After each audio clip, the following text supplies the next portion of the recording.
What's up guys, Happy New Year. In about 2 weeks time, I'm heading down to Lancaster to shoot the Classic, so this is a pretty good time for me to do a thorough inspection of the equipment just to make sure that nothing blows up when I get there. Alright, first the bow.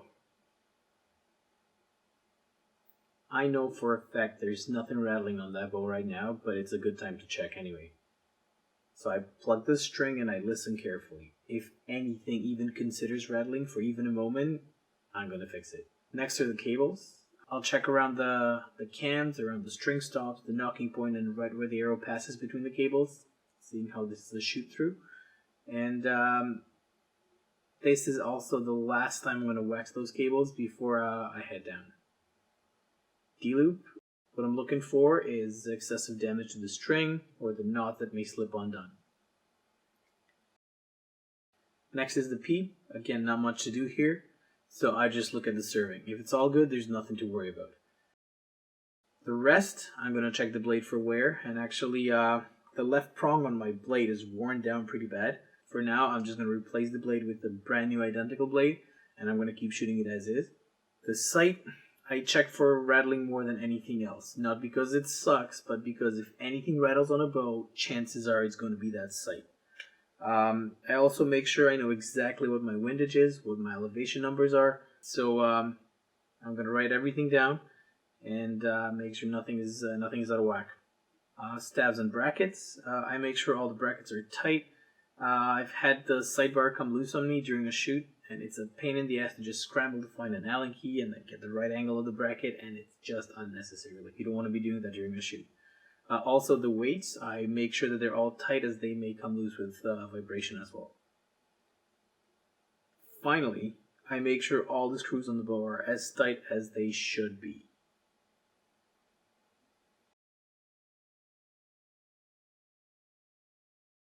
Next, I'm going to look at the arrows.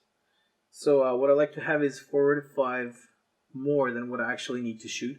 So for Lancaster Classic, which is kind of like a Vegas type shoot, I want to have 6 to 8 identical arrows that I'm going to take with me. What I'm checking is the points for damage and see if they're not in all the way.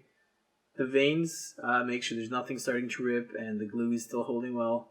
The pins and nocks, I make sure that the pins are straight, the nocks aren't starting to crack, and that they all fit the string kind of the same way.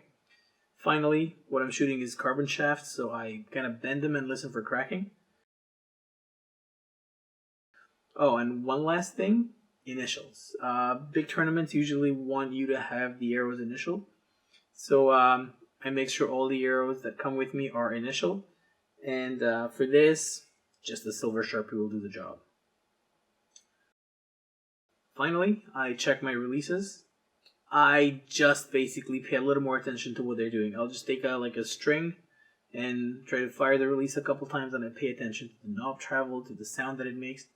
And because I shoot 2 button releases, I just make sure they're still set up the same way, and all the knobs and the levers are tight, so nothing really is gonna go out of whack.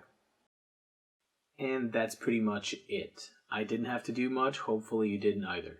My next video is probably going to be about Lancaster Classic and what's going on behind the scenes. So, if you want to know more about the experience without actually going and shooting the tournament, stay tuned and thanks for watching. Peace.